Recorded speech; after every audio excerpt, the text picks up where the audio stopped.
it's over, nearly 1 in 10 will drop out. For those who make it to the end, it's the accomplishment of a lifetime.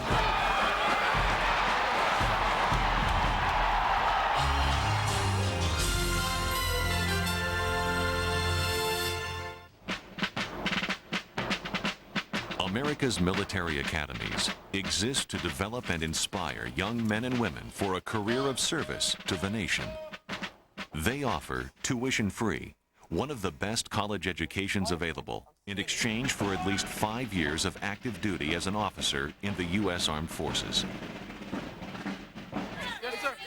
Unlike civilian colleges, their goal is to do more than educate academically.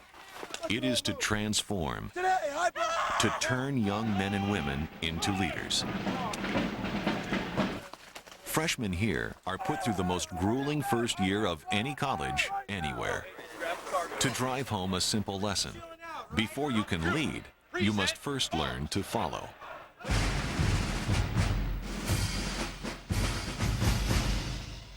The academies are among the most selective colleges in the country. Combined, they receive over 40,000 applications each year for less than 4,000 openings. Next candidate is page 8, number 42. Absolutely outstanding candidate, but there is a concern with slight misbehavior while he was in high school. Who gets in and who doesn't is ultimately decided by each academy's admissions board. We are looking for young people who are academically and physically fit, who have good moral character, who've demonstrated potential for leadership. We are looking for young people who are going to succeed when they come here. I think he's a good candidate. And his personal statement was really wow. The requirements to get in are far more restrictive than most colleges. You can't be older than 23, and you can't be married or have dependents. And good grades aren't enough. You also have to be in great physical shape and show potential as a leader. The personal statement talks about her making the all-state lacrosse team. That's the men's lacrosse team. She's the goalie. I think that's all right. But what matters most is character. Excellent teacher recommendations. His English teacher goes so far to say that he is so honest that he would trust him with my daughter. They are coming to an institution that cares a great deal about character. It's important here. It's very important. And we want them to understand that before they come here.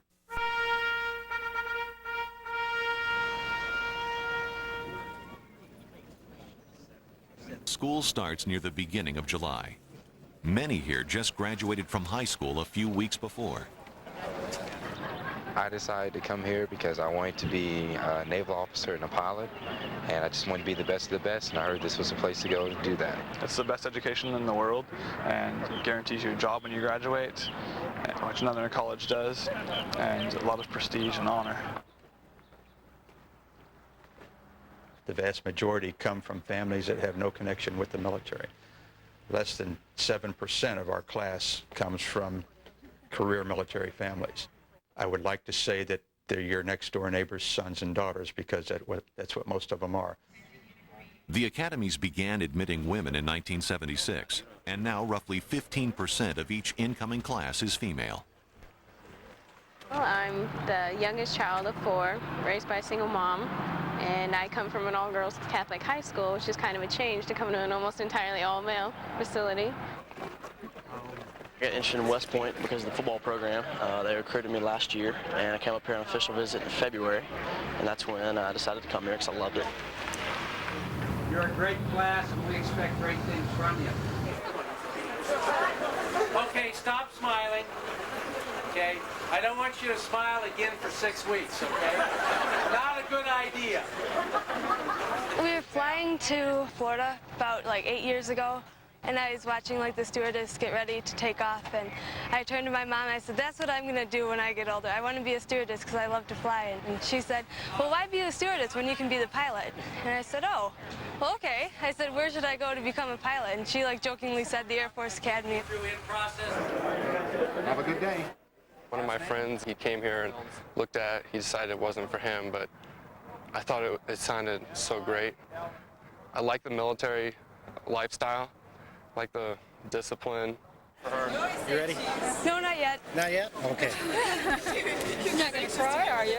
What? You're starting to look a little teary. I'm going to try not to.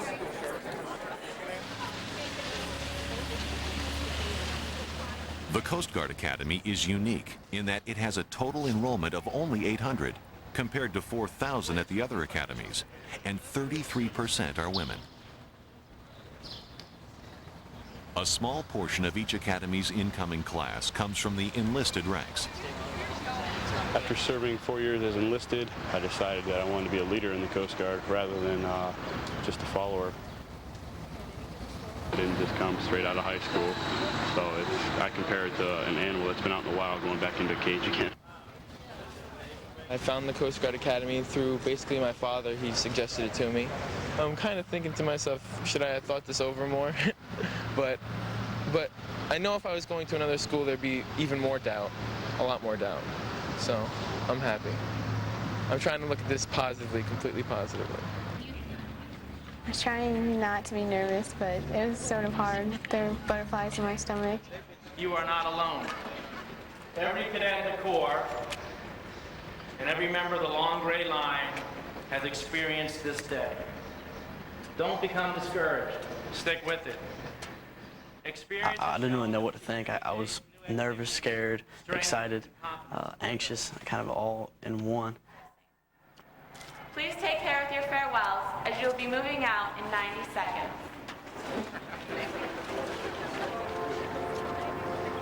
Try to keep myself calm. I was like, wow, this is it. Just taking the advice of my stepdad not to fall in the back of the line because I knew I'd have to run to catch up with everyone else since my legs are so short.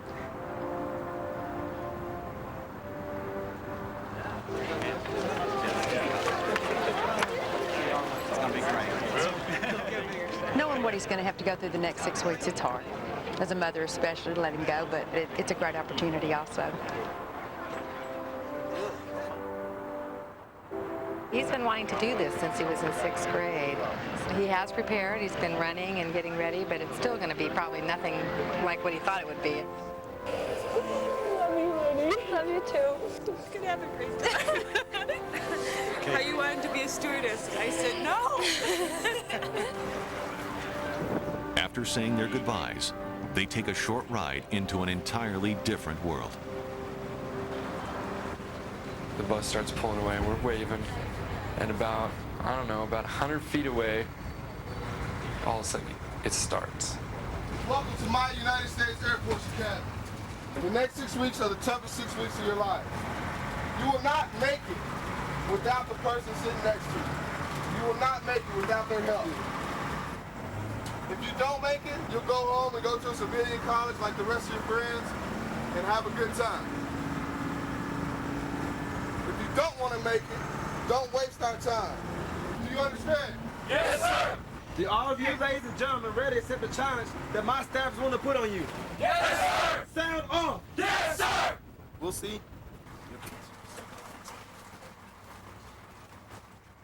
Ladies and gentlemen, take a deep breath and relax for a second. I'm probably going to be one of the last friendly faces you're going to see for a few weeks.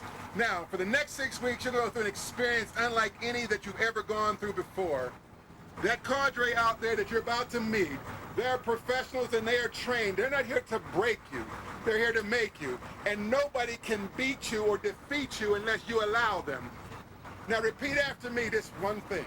If I can take it, I can take it. I can make it. I can make it. I know I can take it. I know I can take it. Therefore, I will make it. I will make it.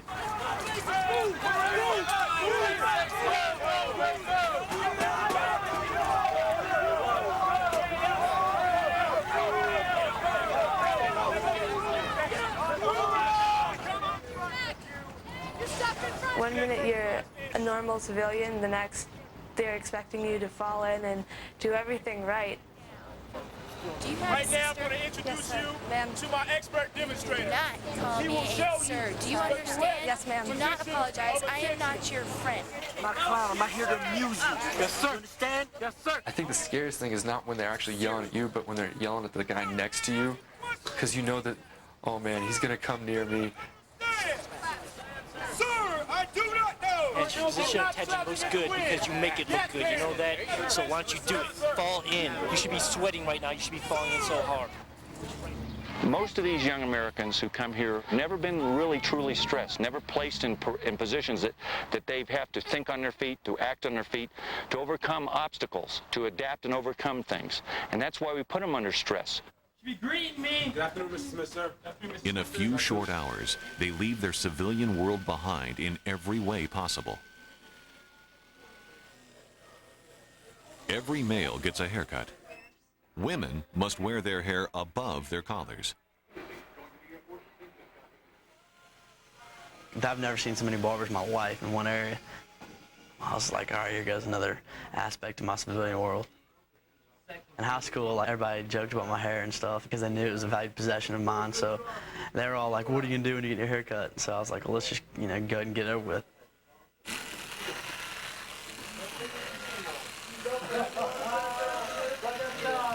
They wouldn't let you face the mirror. You get your hair cut off, and you can't see it till they're done. Next.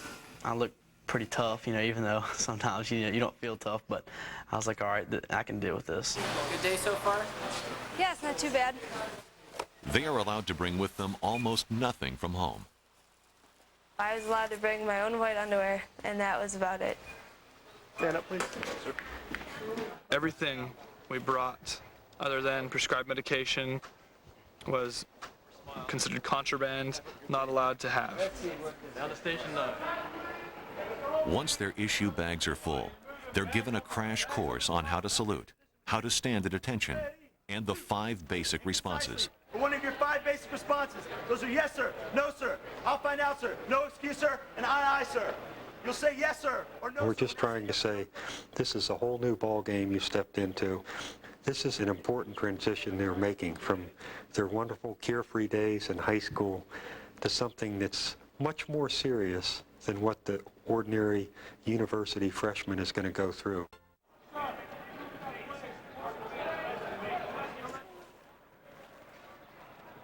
Big blue bag.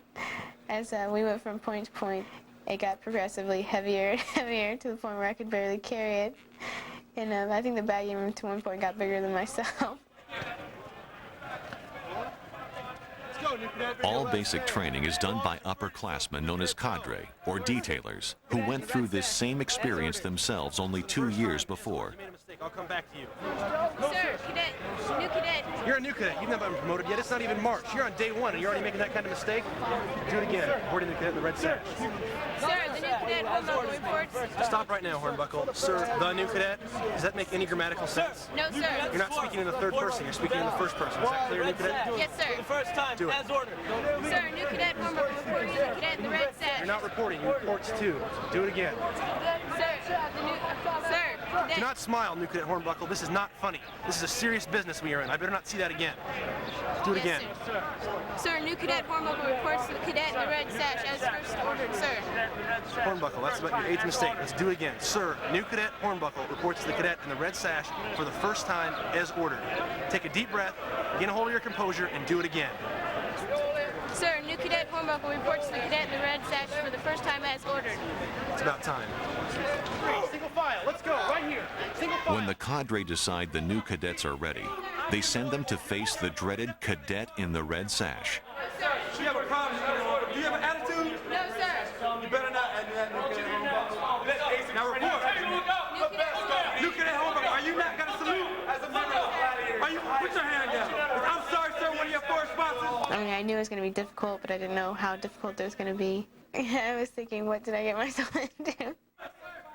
It's designed to be a shocker to them, to make sure that they understand that they are no longer a civilian and that their life will never be quite the same again. The message that they need to get is kind of like the message that Dorothy got when her house landed in Oz. This ain't Kansas. Good afternoon, sir. High Flying Tigers. In order to sound off, you got to get it from down here. Yes, sir. Okay, it doesn't take much. Move. Go here, find the bag. Basic! Yes, sir. Can I just stop you for not greeting me? Yes, sir. So you just walked by me again? Yes, sir. What are you thinking? Nothing, sir. Is that a basic response? No, sir. Basic responses are so you know what to say. So you don't have to think about anything, you just do it. I know I'm not supposed to let this get to me, but it kind of is. Well, everything I do is wrong, and then they all yell at me. They tell me to pull my chin back. It doesn't go back any farther.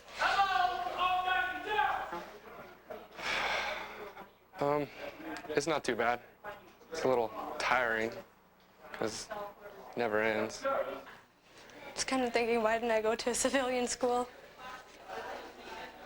This is their job, so it's nothing personal. Just go through it. Don't worry.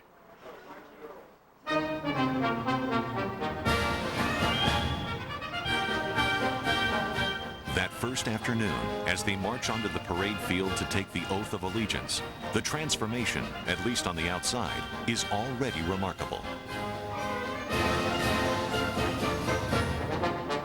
I was very happy that I did make it through the first day. I felt very proud, like when we were marching, I was like, wow, we all look so good in our uniforms.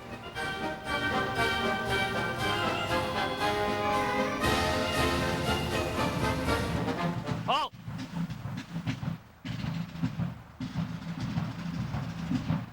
Parade! Parade! Hands! Freeze it! Freeze it!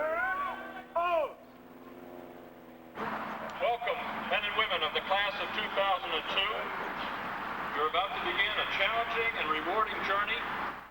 At that moment, it's just me, and I'm surrounded by 1,200 of my classmates, and we're all dressed the same, and you feel small. It makes you realize that you're just a small part of a greater institution. Class of 2002, raise your right hand. Having been appointed to midshipmen in the United States Navy. You solemnly swear that you will support and defend the Constitution of the United States against all enemies. And that I will at all times obey the legal orders of my superior officers. And will well and faithfully discharge the duties of the office on which you are about to enter. So help me God. So help me God. Congratulations, Bishop.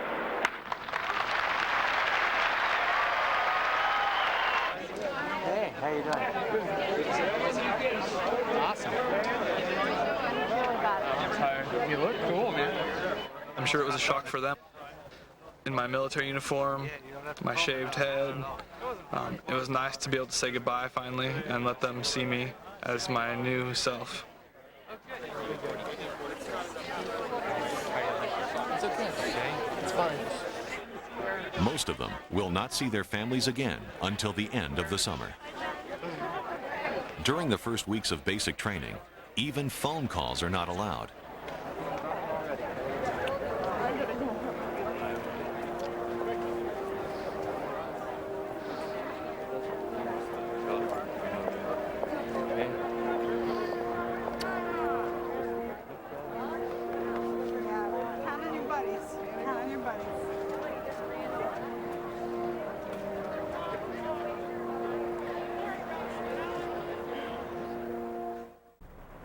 At Air Force, basic training is called BEAST. It begins the next morning at exactly 5:30 a.m.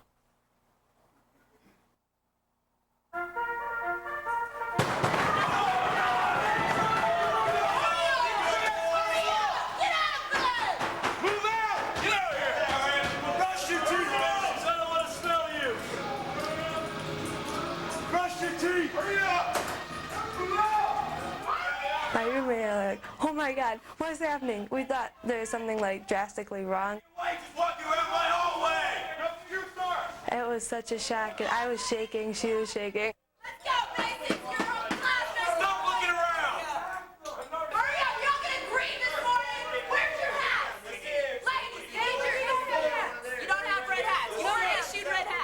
I just stood there like, oh my God, what are they doing? New cadets are responsible not only for themselves, but for their roommates as well. Go back to your room and get it. You just gonna let him go by himself. himself, aren't you? So he can get stopped all by himself a little bit later, huh? That's what it is. The second day was the worst because you're like, it's going to be like this for the rest of a year at least. And it's just hard to come to terms with that. At Navy, the day begins with an hour-long workout at the crack of dawn, known as PEP. 6, 7. They didn't allow us time to think, my God, it's cold and it's so early. 10, 11. Next exercise. I went in there thinking I was in pretty good shape, which I soon realized that I wasn't in as good a shape as I thought. 1, 2, 3, 4.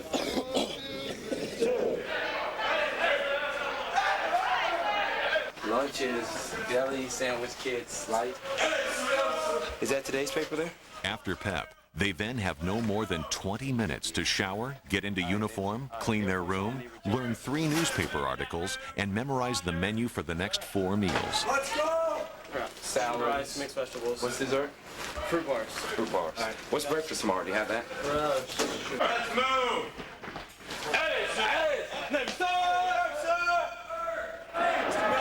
Sir, request permission for the squad to repair the meal. Squad, prepare meal. During basic training, even the simple act of eating a meal is designed to be a challenge.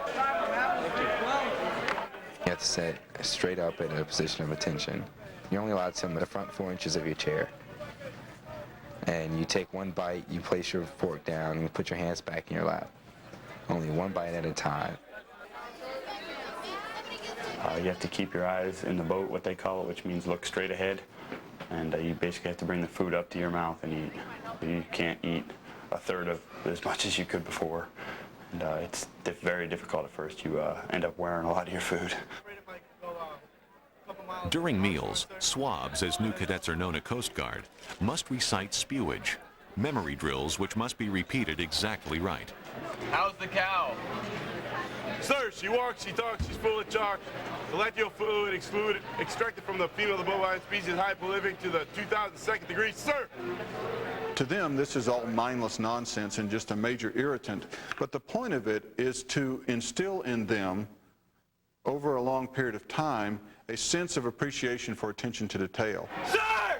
3 or 4 times I was seriously thinking, why did I do this? Why did I come here? And I just thought to myself, I couldn't go home and face my family and say, I couldn't do it. At Air Force, every mouthful must be swallowed after 7 chews. 7 chews, do not forget. I do not want to see you eating too much. They sit and count how many chews you take. And if you take more than 7 chews, you get yelled at and they'll take away chews. They'll be like, okay, now you've only have 5 chews. One of the most important lessons of basic training is teamwork. I'm taking my shoe off. The scenario that we're doing right now is called the nitro crossing. And the challenge is to get everybody from that platform to the other side of this ravine or this canyon, plus a bucket of what we're calling nitro. Swing it sideways so it'll loop around. Once they do that and they get everybody across, to be considered a success. However, we're only giving them 20 minutes to do it. You had to take your shirt, shoes, whatever off to get the rope to you first.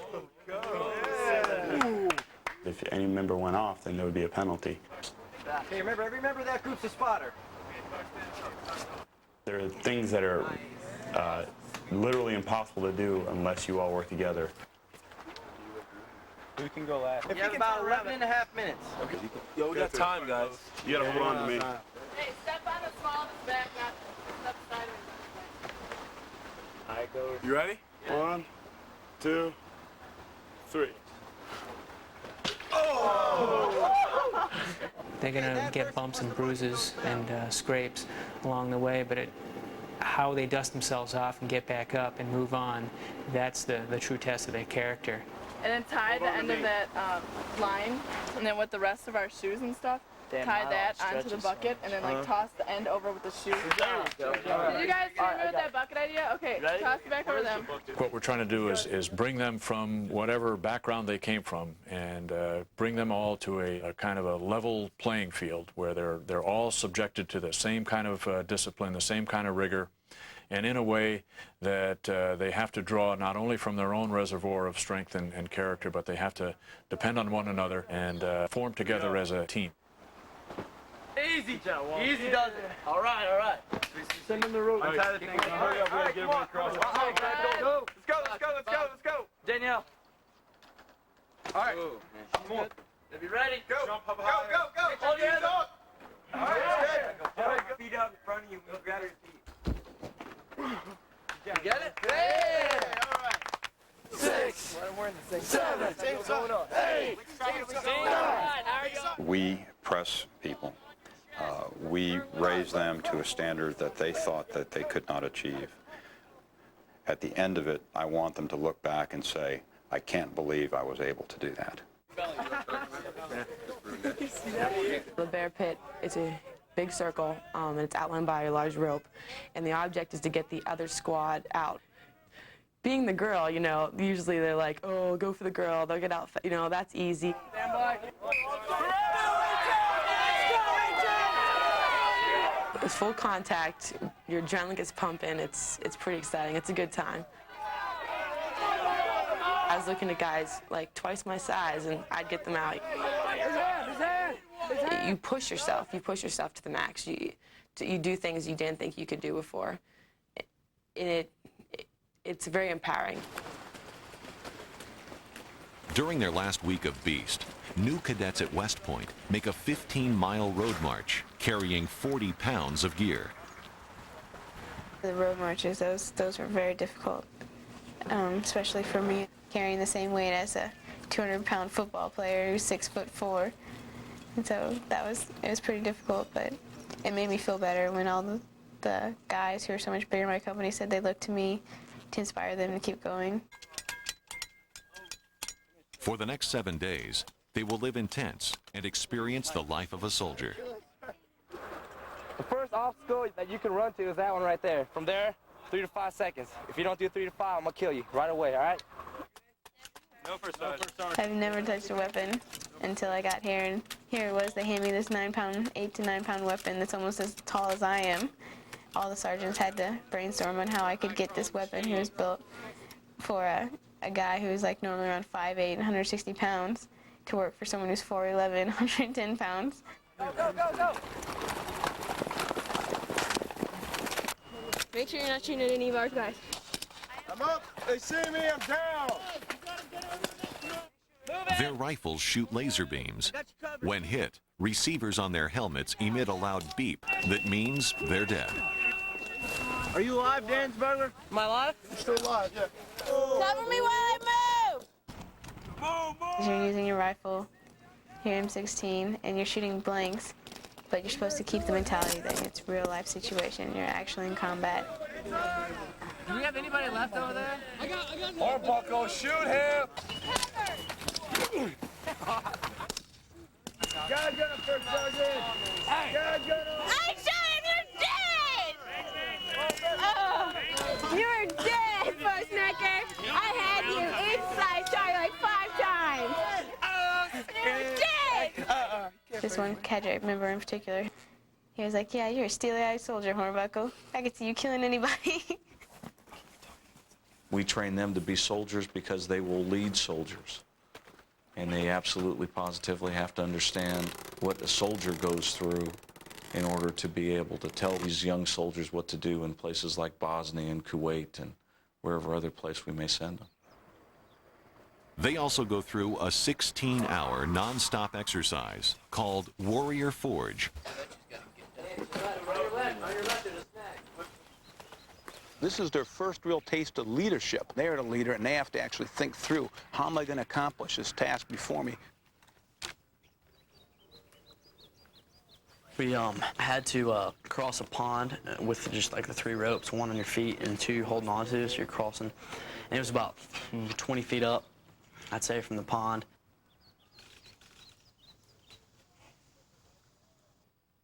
I was unfortunate because I had like the rucksack on my back, which had a bunch of our stuff in it. I had about, 20 pounds extra stuff on my back, which kind of threw my balance off.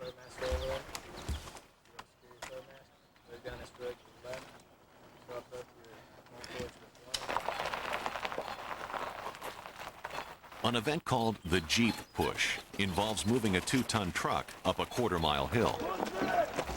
Come on! Push it out! Let's go! Go for a squad! Once we got in the grass, I kind of had to push it up a hill. That's when it really started getting tough. Without being mentally into it, there's no way our bodies and our legs could have taken it. Come on! Guys, you got 4 less than me. Come on, baby, let's go! Come on! That was a real tough station that we had to do, but we finally got it up there. So after that, we felt really good, even though we were exhausted. But what I've learned is if you think about, oh my gosh, we have 5 more weeks left, and then I got 4 more years of this left. Well, there's no way you're going to make it. And, you just have to take one day at a time. Air Force cadets spend the second part of Beast doing their own version of soldier training.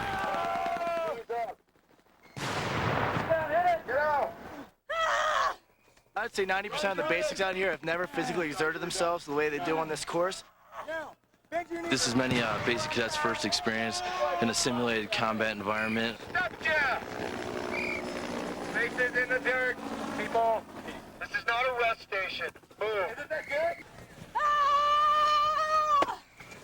Are you giving that out to go back rub? Hit it like you're a killer. Use the correct maneuver. The suffering that we force them to go through produces perseverance, and that perseverance produces character. And that character will produce in them self-confidence and hope that no matter what happens, they are always able to overcome their circumstances and endure. And that's the trademark of the American soldier through history. This summer is unlike any other summer I've ever had, and none of my friends would ever know what it was like. It's not something you can fully understand until it actually happens to you. But so far, it's been worth it. One thing basic training makes abundantly clear: this place is not for everyone. At each academy, about 5% drop out by the end of that first summer. It was a very tough decision. Oftentimes at night, laying awake in bed, I would find myself with tears in my eyes. Key to being successful is doing something that you love, and being at the Naval Academy, I wasn't sure that it was going to lead me to something that I would love. Firefighting right now is what I value. Possibly firefighting will be the career move I decide to go to.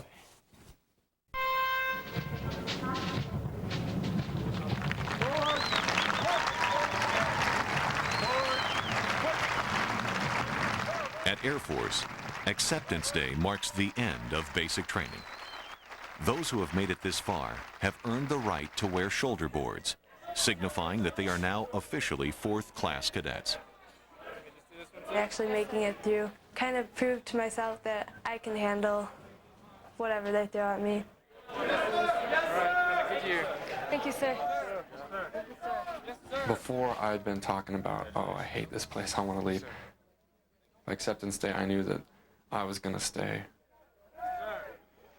Before, it was their United States Air Force Academy. However, now it is my United States Air Force Academy.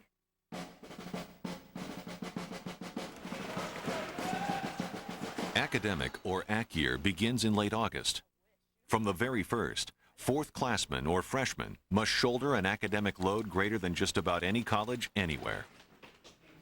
Each semester, they take 5 or 6 courses, all required and all tough. We can move up in time to about 400. It's been a while since I've been in school, and chemistry is, without a doubt, my weak point.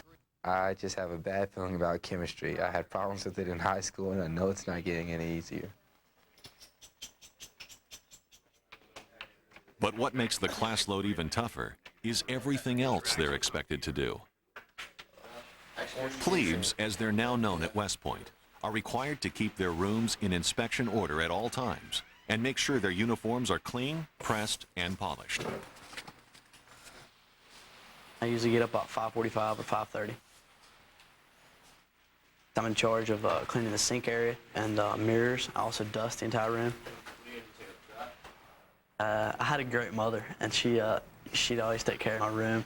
I don't think she'd believe it was her son. I think she'd, what's going on here, I think.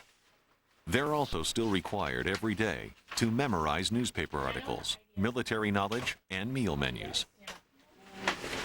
What are the meals we have? All right, pancakes this morning. Royal bacon, pancakes, maple syrup margarine, corn dogs, chili mustard sauce, baked beans.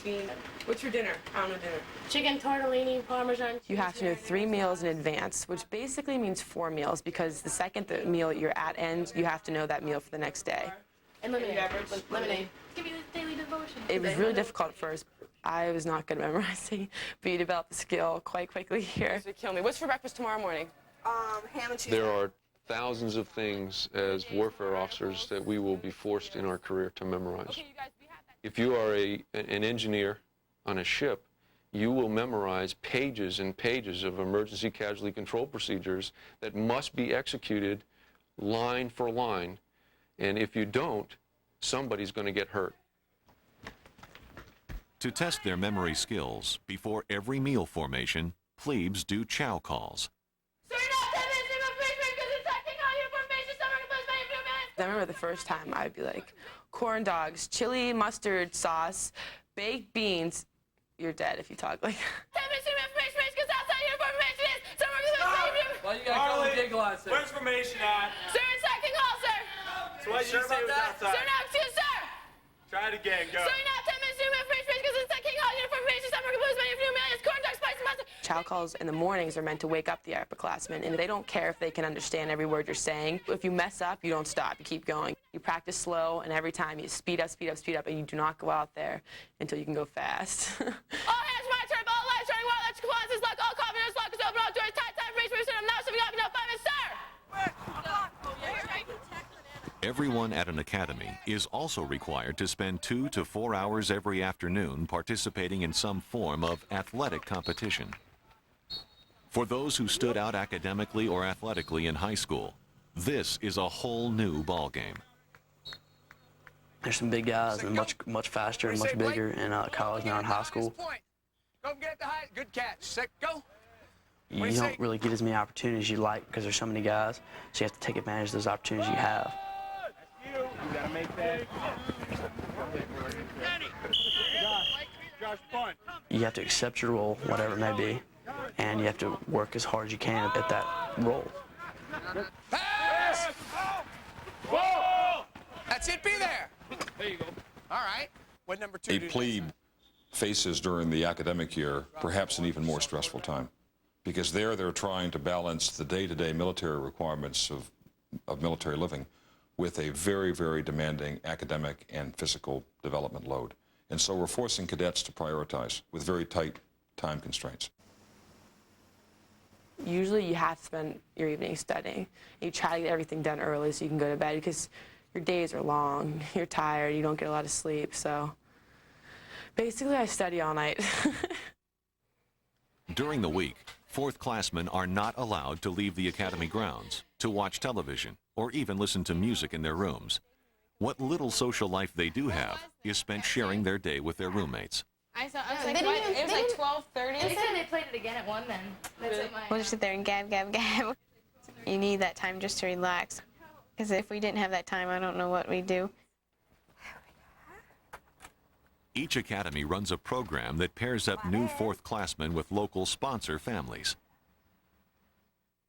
She was a doctor before she came into the Army, and she's like everything that I want to be. She's an officer in the military while being a pediatrician. And so that I was just like, wow, here's the person I need to look up to. This is my idol right now, and this is what I want to be. I can't wait. Christmas around. It's the greatest thing to get away from the academy and to go to your sponsor family. I sleep on top of my bed. I think that's what almost everyone does now, is sleep on top of their bed. No one's going to yell at you, and you can't really screw up. The event every 4th classman at Air Force most eagerly awaits is a long weekend in March called Recognition.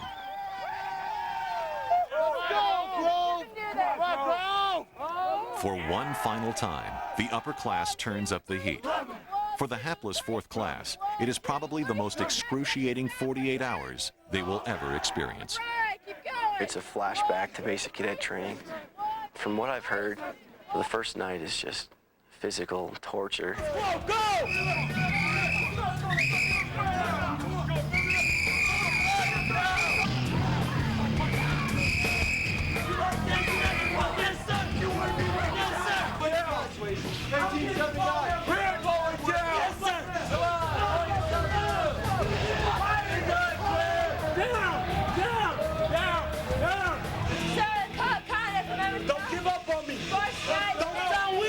It's the final step. It's your last chance to prove yourself to the upperclassmen that you're worthy of becoming an upperclassman. You take this off and put your chin in. Put your chin in. Don't touch him. Put your shoulders up, back, and down. Rail! Now keep it there! Don't pull it out ever again! Ever again! Keep it back there! We want to make sure that they can act composed and cool and remain rational when they are placed in situations of stress. Do you understand that? You better get put down, and you better not cry on me. You better not cry. I was thinking after 9 months, 3 days is going to be nothing. You know it's almost over, but you still have to finish it. It's 1 minute you can be like, I'm almost done. Next minute you're like, but I still have 9 hours to go. Visualize. Like them. You're running through. Get low. Be quick. Let's go. Don't touch the rope. Did you just touch the rope? Weaver. Your mind is so much stronger than anything, and that's what'll get me through it. My mind and just keeping the big picture in focus. The light at the end of the tunnel, no matter how dim it might seem at times. You're wasting my time, Thompson. Hurry up, Thompson. You have 30 seconds to go, or I'm starting you over again. The more challenging it is for these fourth classmen as they go through the next couple of days, the more they're going to look back and say, wow, I did something. Finally, there is the run to the rock. The entire fourth class, over 1,000 strong, is joined by the entire first class for a 3-mile run to Cathedral Rock. When they arrive, it means their trial is finally over.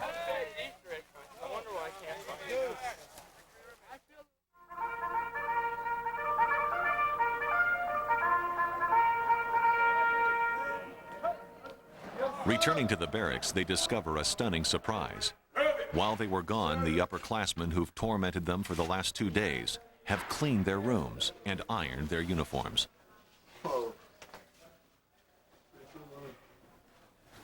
This is awesome. I left this room. It was the biggest mess in the world. Oh man, this is excellent. I don't think I can remember a day in my life that's been this fulfilling.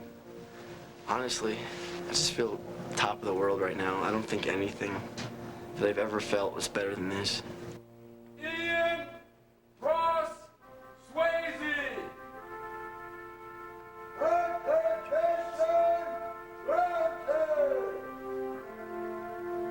That evening, each squadron holds a ceremony to recognize their fourth class with the pinning of the prop and wings.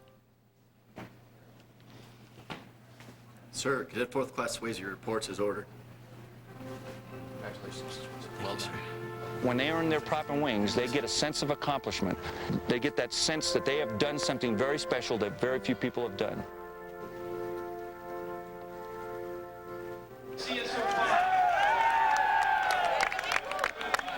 That night, they enjoy their first Academy meal at rest.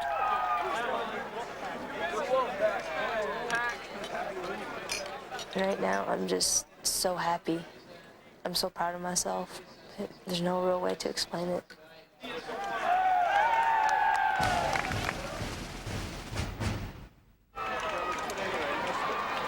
At Navy, midshipmen have their own way of marking the end of plebe year, an annual ritual called climbing Herndon Monument. It is a monument roughly probably about 20 feet tall. And the upper class will usually layer about 200 pounds of lard around this whole monument. The lard is caked on maybe about a ½ inch thick, so it just makes it impossible to actually hold on the monument. Their goal is to reach the top and replace a plebe's cap with an officer's cover. They quickly realize they can only do it by working together.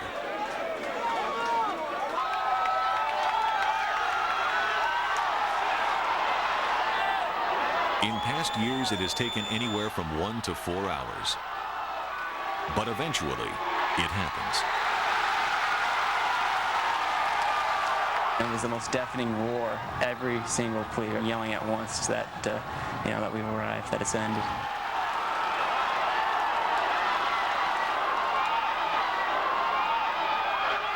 Finally, the year that seemed like it would never end is over. They have learned to follow and are now ready to begin learning to lead.